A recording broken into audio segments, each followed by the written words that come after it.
Ces derniers jours, une affaire a inondé le réseau social TikTok. Elle était si énigmatique qu'elle a tenu en haleine nombre d'internautes, moi y compris, et je dois vous avouer qu'elle m'a beaucoup émue, cette affaire. Il s'agit de l'histoire de John Bronx Doe. Son corps sans vie a été retrouvé dans un cours d'eau en mars dernier à New York. Comme toujours dans les affaires concernant les personnes non identifiées, j'ai regardé le composite en essayant de m'imaginer son histoire, me demandant ce qui a bien pu le conduire au fond de cette rivière. Est-ce que c'est une dispute qui aurait mal tourné? Est-ce qu'on a essayé de le voler? Est-ce qu'il a, on ne sait pas, peut-être convoité la femme d'un autre? Est-ce qu'il trempait dans des affaires louches? En tout cas, sachez que cette affaire allait probablement passer aussi inaperçue que la plupart des affaires de John et Jane Doe si une New-Yorkaise n'était pas, elle aussi, tombée tout à fait par hasard sur ce composite. Il se trouve que sans le savoir, elle détenait des images de lui vivant, des images énigmatiques qui vont littéralement relancer l'affaire, et ce qu'elle va raconter va passionner les internautes du monde entier. Un formidable élan de solidarité va alors se mettre en place avec pour seul objectif mettre un nom sur ce visage. Découvrez aujourd'hui la triste histoire de John Bronx Doe.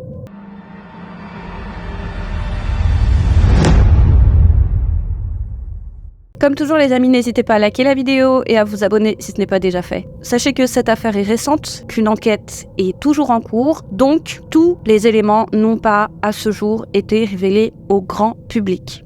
Tout commence le 1er mars 2024. Des passants aperçoivent une silhouette rouge flotter dans les eaux de la rivière bordant le Starlight Park. C'est un grand parc situé dans le Bronx, à New York, aux États-Unis. Une équipe de secours est alors dépêchée sur les lieux.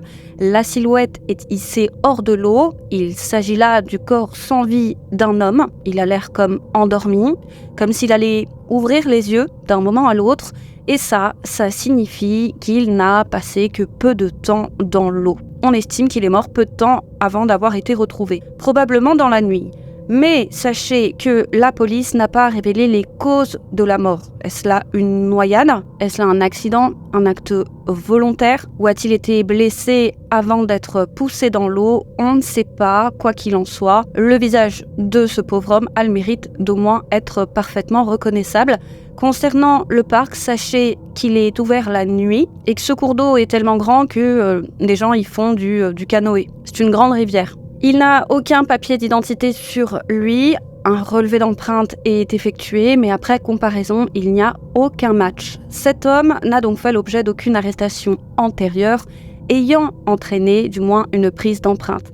Quant au composite que vous voyez, il est, on le pense, assez fidèle à la réalité puisqu'il a été effectué à partir d'une photo mortuaire du visage de l'inconnu. Selon le légiste, il s'agit d'un jeune adulte, âgé entre 15 et 25 ans. Difficile d'en savoir plus, comme il présente des caractéristiques physiques qui peuvent aussi bien correspondre à un adolescent qu'à un jeune adulte. C'est assez flou et c'est pareil pour ses origines, impossible de savoir s'il est afro-descendant ou s'il est hispanique, peut-être même qu'il est les deux. Il est de corpulence et de taille moyenne, il fait 1m76 pour 73 kg. Il a l'air d'être entre deux tailles, le S en tout cas lui va autant que lui va le M. Et voilà les vêtements qu'il avait sur lui. Il avait un sweat à capuche rouge de la marque Nike qui était zippé et qui était de taille M. Il avait un t-shirt blanc avec inscrit dessus le logo Paramount en taille S. Il avait un pantalon de jogging noir avec des rayures blanches sur les côtés. Il avait un boxeur bleu de marque Columbia de la taille M. Et enfin, il avait des chaussures Nike Air Jordans noires avec des détails rose vif, taille 11. Bon, en tout cas, ça, c'est un style que je trouve très actuel. N'importe quel jeune qui affectionne le style sportswear, urbain, aurait tout à fait pu s'habiller comme ça. Un jogging noir style Adidas avec des Air Jordan rose et noir qui s'accordent parfaitement avec le rouge de son sweat. Et ensuite, le t-shirt blanc Paramount qui a des airs un peu vintage et qui s'accorde avec les rayures blanches du jogging. Voilà, moi je trouve que ce John Doe avait un certain sens de la mode et qu'il s'habillait dans l'air du temps. Sachez qu'on peut toujours essayer de déterminer le niveau social d'une personne avec ses vêtements, donc on voit qu'il porte de la marque, mais je dirais comme finalement n'importe quel jeune, qu'il soit de quartier ou non, En tout cas, ça, c'est un style de jeune de quartier et il est très en vogue. Le style, entre guillemets, cité a été culturellement approprié, disons comme ça, par finalement, y compris le langage d'ailleurs, les jeunes du monde entier. Bon, c'est pareil en France, en tout cas. On peut voir que sa coupe est afro, je la trouve très tendance, bouclée à crépus. Moi, je pense que ça a été taillé par un coiffeur. Je suis pas sûre non plus. En tout cas, il a gardé énormément de longueur et ça, je pense que c'est un choix. Quant à son bouc et sa petite moustache, on peut voir que c'est parfaitement taillé et harmonieux. Donc, je trouve que ce jeune homme, comme beaucoup de jeunes, qu'il ait eu ou non de l'argent, il avait du goût. Il prenait soin de lui et il était physiquement en phase avec son temps. Il a de beaux traits du visage. Il n'a pas de particularité physique qui aurait pu faire de lui une cible pour ses congénères. Moi, je me suis dit tout de suite en voyant les vêtements et le portrait robot, s'il n'a pas de famille, il a au moins une bande d'amis quelque part. Voilà, je le vois plutôt faire partie d'un groupe d'amis plutôt qu'être exclu. Et donc, comme il est potentiellement mineur, son profil a été intégré dans la base de données du Centre national des enfants exploités. Et c'est ce centre qui a effectué le composite que vous voyez. Et comme ce n'est pas une photo mortuaire, eh bien ce composite a pu être plus largement diffusé, tout en sachant qu'un enfant qui disparaît, ça va forcément beaucoup plus attirer l'attention qu'un adulte. Et moi, en regardant le composite, je me suis dit, je lui donne de 22 à 25 ans et je dois vous l'avouer, je n'ai absolument pas le compas dans l'œil en termes d'âge. Il a été surnommé Bronx John Doe ou John Bronx Doe. Sachez qu'il existe énormément de John Doe auxquels on a ajouté Bronx. Souvent, on peut les différencier en fonction de l'année de leur découverte. Parfois, mois plus année. Parce que dans le Bronx, des personnes non identifiées, on en a découvert une flopée depuis le temps. Donc, vous pouvez retrouver par exemple Bronx John Doe mars 2024. C'est celui qui nous intéresse, à ne pas confondre par exemple avec Bronx John Doe 1990, etc., etc. Et les semaines vont passer sans que personne ne se manifeste. Et malgré, il faut le dire, une plutôt bonne description physique de cette personne et des photos de ses vêtements aux couleurs plutôt remarquables, on va dire atypiques, du rose et du rouge. Alors, c'est la première énigme. Pourquoi aucun de ses proches ne s'est manifesté ? Alors, s'il n'est pas reconnu, c'est peut-être qu'il n'est tout simplement pas originaire du coin. Il n'a peut-être jamais vécu dans le Bronx, ni même à New York. Peut-être qu'il est arrivé récemment et qu'il ne connaissait encore personne. Mais quand bien même, mettons qu'il ait vécu à l'autre bout du pays, le fichier national des personnes disparues est, comme son nom l'indique, national. Donc, même si un proche avait déclaré sa disparition à l'autre bout du pays, en un clic, on aurait pu faire le lien. Donc, peut-être que ce jeune homme est en rupture avec ses proches, peut-être qu'il a fugué, peut-être qu'il a été mis à la porte, donc ses proches ne seraient pas au courant qu'il est mort, ou peut-être qu'il n'a pas de famille ici aux États-Unis, il aurait quitté son pays d'origine il y a peu pour tenter sa chance ici, au pays de l'oncle Sam. Ou peut-être que sa famille s'est rendu compte de sa disparition, mais étant en situation irrégulière pour éviter toute expulsion, ils auraient préféré se taire et ne pas pousser la porte d'un commissariat, comme ce fut le cas, souvenez-vous, pour l'enfant dans la glacière. C'était d'ailleurs la toute première vidéo de la chaîne. Et donc, si c'est le cas, il est plus probable que notre John Bronx Doe soit originaire d'Amérique latine. Bon, quoi qu'il en soit, les mois vont passer et c'est triste à dire, mais des Jane et John Doe, les autorités en trouvent tous les 4 matins aux 4 coins du pays. C'est donc quelque chose de tristement habituel, sauf exception. Généralement, il est vrai qu'il ne défraie pas la chronique. Donc l'affaire de notre John Bronx Doe est toujours un peu plus, disons, avec les jours qui passent et les mois, tombé dans l'oubli comme une sorte de millefeuille. D'autres visages, d'autres personnes inconnues retrouvées sans vie sont venues se rajouter sur la longue liste des personnes non identifiées du pays. Sauf que voilà, récemment une jeune mère de famille s'est manifestée. Sans le vouloir d'ailleurs. Elle avait, il y a plusieurs mois en arrière, posté de bien étranges images captées par la caméra de vidéosurveillance de sa sonnette d'appartement. Un homme semblait rôder dans son couloir. Il avait l'air de n'être intéressé que par sa porte, pas par les autres portes. Et il avait une attitude louche. Comme l'a dit la jeune femme, elle habite le Bronx et un appartement qui d'ailleurs, sachez-le, est situé à côté du parc. Et c'est déjà arrivé que des des tox s'engouffrent dans l'immeuble pour traîner dans les parties communes et se droguer. Elle l'a dit elle-même, c'est pas le quartier le mieux fréquenté de New York. Il est donc préférable de se méfier et de ne pas ouvrir aux inconnus, ni même aux premiers venus, surtout quand on est, comme elle, une femme seule. Voilà, à ce moment, ses enfants étaient à l'école et elle était seule à son appartement. Donc, elle a remarqué sa présence, de toute façon, il a frappé à la porte, il a sonné, et elle n'a pas ouvert. Et elle a remarqué qu'il a quand même rôdé un long moment, c'était entre 15h et 16h30. Et à un moment, elle a hurlé au travers de la porte, elle lui a demandé ce qu'il voulait, qui il était, et voici les images.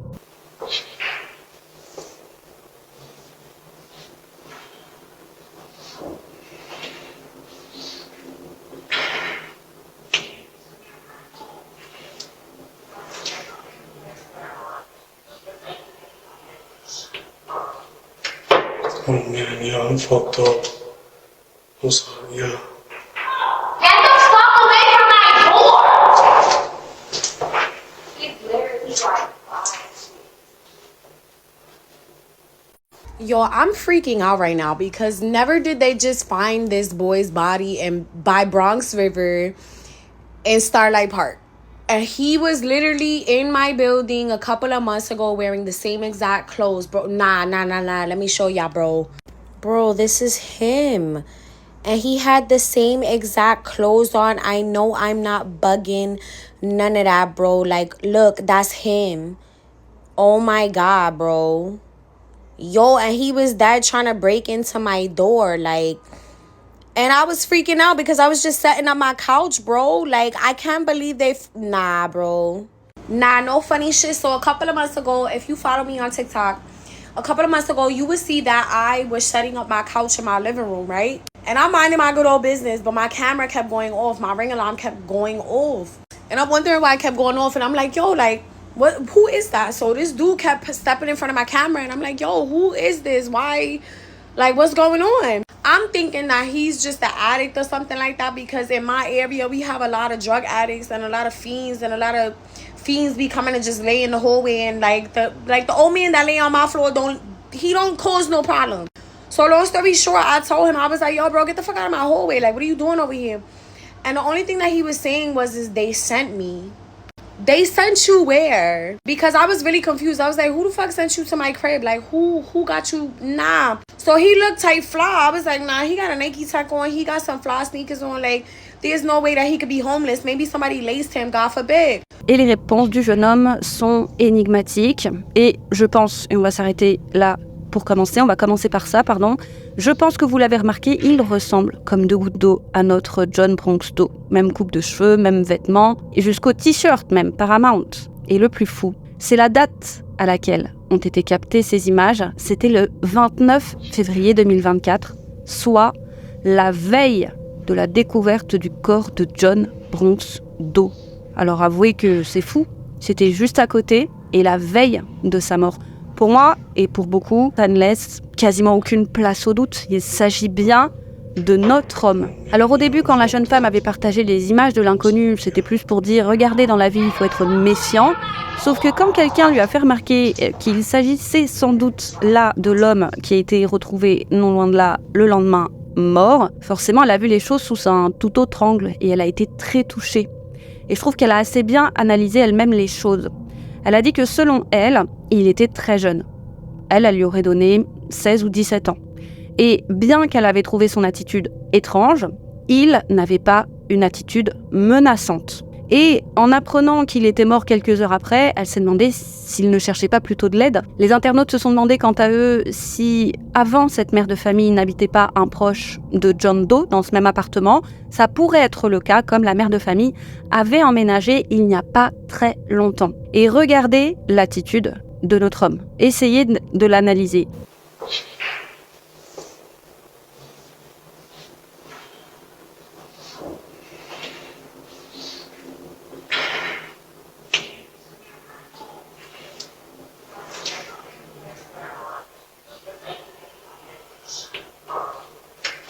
Oh man, yeah, I'm fucked up. I'm sorry, yeah. get the fuck away from my door! He's literally like, c'est vrai qu'il a l'air plus inquiet qu'autre chose. Je dirais même très inquiet. Quant à ses réponses, quand elle lui demande ce qu'il veut, il répond « C'est eux qui m'ont envoyé ici. » C'est tout. Alors c'est qui ce « eux » ? Alors est-ce qu'il est là sans trop avoir le choix ? En tout cas, il a l'air d'être gêné de déranger cette femme, mais il a l'air de ne pas avoir le choix. Sachez qu'en l'espace d'1 heure et demie, il est revenu à 4 reprises. But share my video so y'all can like really find out who this boy is. Like I hope they found out who this boy is. Please find out who this boy is because his family deserves to know. Like people saw him while he was alive and I saw him and he was not looking okay. Like it looked like somebody laced him. Like this is crazy. And this gives me another reason to get out of New York because there's been mad missing people in my area. There's been missing kids. There's been a lot of violence. Over there yelling and screaming at him like, yo, get out of my hallway. Like, you're wilding. Like, he came back to my door 4 times, bro. Yo, word to everything. God bless him because he did look like he was wild young. And I really feel like it's crazy out here because they had to draw a picture of him. And it hurts my heart because I'm like, yo, I hope that they didn't find him so like messed up to the point where they couldn't like identify him like that. And it's just so sad. Je pense qu'il y a un quiproquo à ce moment-là. S'il a été envoyé là, mettons, c'était pourquoi ? Est-ce que c'était pour faire du mal à cette dame ? Est-ce que c'était pour la voler ? Ou peut-être que c'est une association venant aux jeunes de quartier qui l'aurait envoyé ici ? Peut-être qu'il a demandé à un proche où se trouvait tel autre proche et qu'il lui a dit qu'il se trouvait ici. Bref. En tout cas, moi, je trouve qu'il est gêné. Il n'a pas l'attitude d'un sans-gêne, ni d'une personne mal éduquée et encore moins d'un voyou. Il est gêné.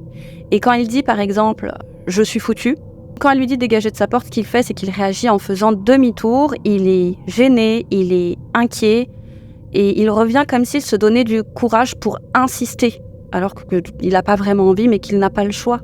Il revient, il se touche nerveusement les cheveux et beaucoup s'accordent à dire qu'il a plus l'air perdu qu'autre chose et en recherche d'aide. En sachant l'histoire, eh bien, la mère de famille a trouvé ça très triste. Elle a regretté de ne pas lui avoir ouvert la porte ce jour-là. Elle a dit que c'est ce qu'elle aurait fait rétrospectivement. On sent dans ses paroles que c'est quand même une maman qui aurait pris soin de lui, en tout cas de l'enfant d'une autre. Elle a dit qu'il avait l'air perdu, encore une fois pas menaçant, mais elle s'était aussi dit qu'il était peut-être mentalement instable. Donc c'était dans tous les cas pas prudent que d'ouvrir la porte. Donc sachez que les internautes vont lui reprocher de ne pas avoir appelé la police. D'une manière, ça l'aurait probablement sauvé. Mais on commence à reprocher des choses à cette femme qui a juste fait preuve de vigilance. Est-ce que c'est constructif ? Non, ça sert à rien. Donc, comme je vous le disais, une chose est sûre, entre 15h et 16h30, c'est au total 4 fois qu'il se présentera à cette porte, pas une autre. Selon la maman, c'est un petit jeune qui n'est pas SDF, il est trop propre sur lui pour ça. Les images ont été massivement relayées par les internautes et plus encore par ceux du Bronx et de New York et bien évidemment, elles ont par la même occasion été transmises à la police. Et chacun a tenté d'analyser le pourquoi du comment. J'ai lu qu'apparemment il n'a pas d'accent étranger et que sa façon de parler est caractéristique des jeunes du Bronx. Donc, il serait a priori né aux États-Unis, ce qui enlèverait la théorie du jeune immigré. Donc, hypothèse numéro 1, un proche l'a effectivement envoyé ici pour de l'aide. Hypothèse numéro 2, il connaissait quelqu'un qui habitait précisément dans cet appartement. Hypothèse numéro 3, il a consommé je ne sais quoi et il est en train de faire une sorte de décompensation ou d'épisode psychotique. Il invente des gens qui n'existent pas, des situations qui n'existent pas et il a dans sa tête une sorte de scénario imaginaire induit ou non par une consommation de stupes. Hypothèse numéro 4, il a peut-être été envoyé là contre son gré par des gens hostiles qui l'auraient forcé. Soit on lui a dit de précisément frapper à cette porte, ou peut-être qu'il a choisi cette porte car contrairement aux autres, c'était la seule qui bénéficiait d'une caméra qui se voyait. Et moi j'ai pensé que c'était peut-être le facteur d'une transaction illicite. Voilà, des grands du quartier l'auraient chopé pour faire un sale boulot. Toi tu fais ça ou il va t'arriver ça, ce qui expliquerait que notre John Doe sache pas vraiment qui est ce « eux ». Ou alors, il sait qu'il sait, mais il peut pas le dire. Peut-être encore qu'il ne sait pas le pourquoi du comment on ne lui ouvre pas, ni même ce qu'il est censé récupérer. Mais en tout cas, insister 1h30 en étant inquiet, ça ne présage rien de bon. Il avait sûrement déjà peur pour sa sécurité et vu ce qui lui arrivait le lendemain, peut-être qu'il avait peur pour sa vie. Bon, vous l'aurez compris, il y a en réalité 1001 scénarios possibles. Ce qui est sûr, c'est que ce John Doe a touché nombre d'internautes et qu'ils se sont lancés le défi de relayer au maximum ces images afin de retrouver son identité, se disant qu'il y a peut-être une mère quelque part qui n'a aucune idée de ce qui est arrivé à son fils. Alors il y a plusieurs noms qui sont sortis au fur et à mesure, ça s'est passé en un court laps de temps récemment, peut-être 3-4 jours. Donc plusieurs noms sont sortis au fur et à mesure des jours qui passent, comme par exemple le nom d'Alamer Rodriguez. Mais il va se passer le miracle qu'on attendait, c'est qu'un internaute va le reconnaître, c'est un certain Zéphyr. Il est catégorique, c'est là un ancien camarade de classe, de lycée, et il s'appelle Humberto Luna et il est âgé de 18 ans. J'ai pu contacter ce Zéphyr, alors sachez que je ne l'ai pas trop dérangé parce qu'en réalité il suffisait de lire ses commentaires, il expliquait tout. Il m'a précisé qu'il avait déjà contacté les autorités avec la fameuse dame de l'appartement. Et au moment où on se parlait, donc c'était hier au moment où j'écris la vidéo, plus ce matin, les enquêteurs cherchaient alors à entrer en contact avec la mère d'Umberto.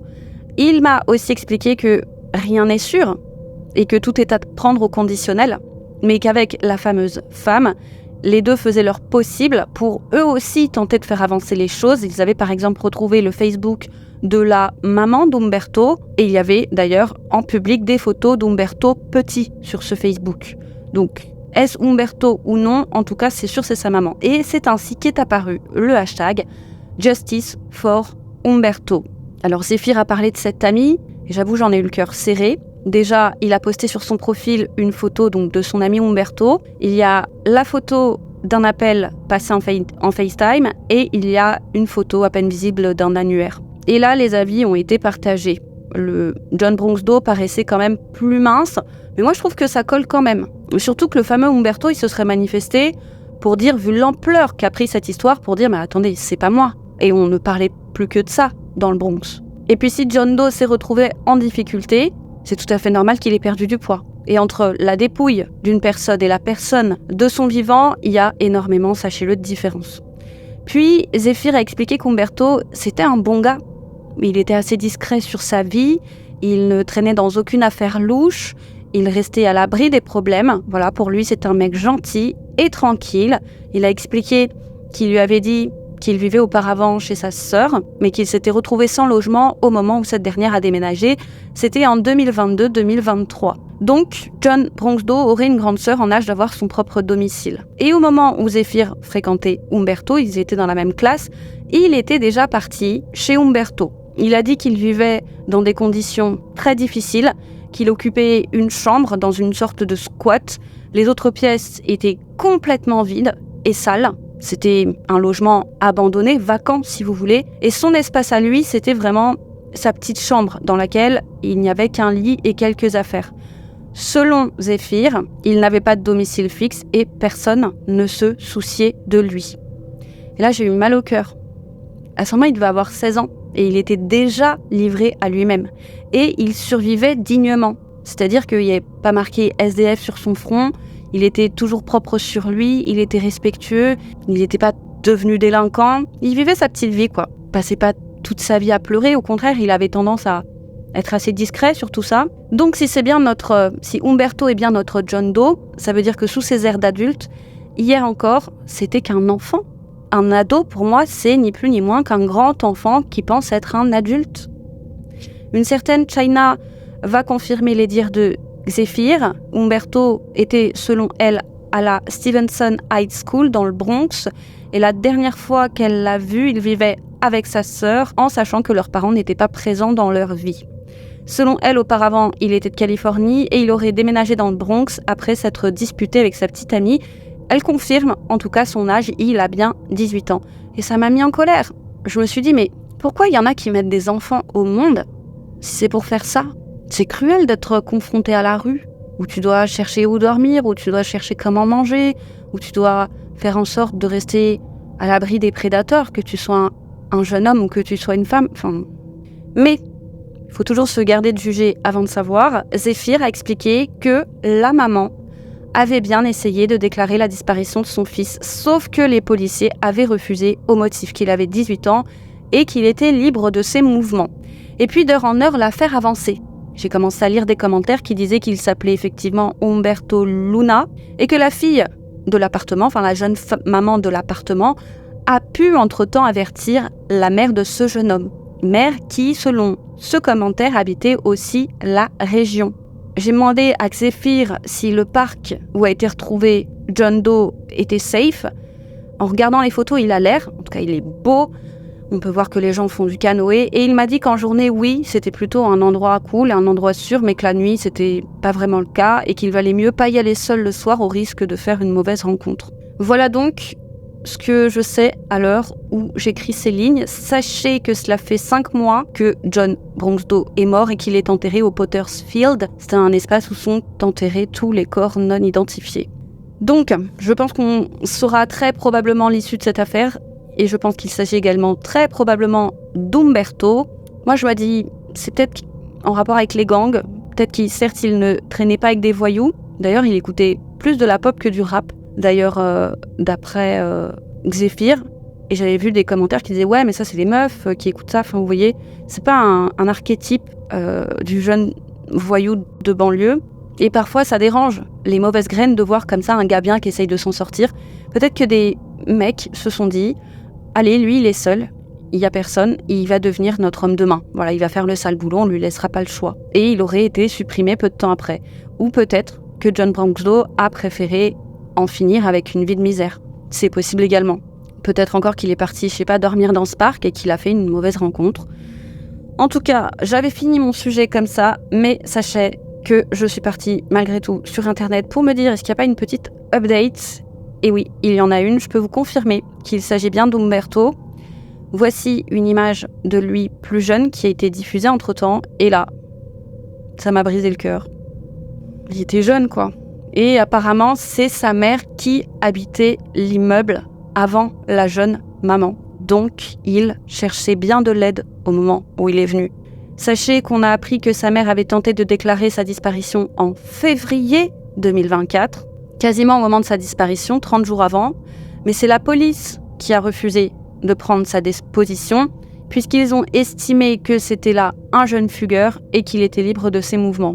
Voilà, une disparition qui a une fois de plus pas été prise au sérieux et qui a conduit à un drame. Moi, je tenterai de porter plainte à la place de la mère. Et à l'heure où j'écris, on ne sait toujours pas les raisons de son décès, et moi, ça me fait penser encore un peu plus que peut-être qu'Aculé, se sentant plus seul que jamais, eh bien, il a fait le choix de sauter dans la rivière. Voilà, je pense plus ça, mais peut-être que sa vie était en danger parce qu'on lui voulait du mal. Sachez qu'il était bien scolarisé dans le quartier et qu'il y habitait, et donc a priori sa mère aussi, et je me suis dit, mais ok, le Bronx, c'est énorme, c'est une ville gigantesque, je suis d'accord, mais je me dis, il ne connaissait pas l'un, qui connaissait l'autre, qui connaissait l'épicier, qui a dit, Voilà, c'est le cœur lourd que je boucle ce sujet. Et on va se quitter sur son sourire. Je vous tiendrai informé des avancées de l'affaire pour une fois. Et elle est, au moment où j'écris ces lignes, sous le secret de l'enquête. En tout cas, qu'il repose en paix. Je pense que cette histoire, c'est une leçon de vie. Il faut prendre des nouvelles de nos proches, autant que faire se peut. Merci les amis de nous avoir suivis. N'hésitez pas à liker la vidéo si elle vous a plu, à vous abonner si ce n'est pas déjà fait, à nous suivre sur nos réseaux sociaux, les YouCrime Sisters. Quant à moi, je vous dis à très vite sur YouCrime pour une autre triste histoire les amis.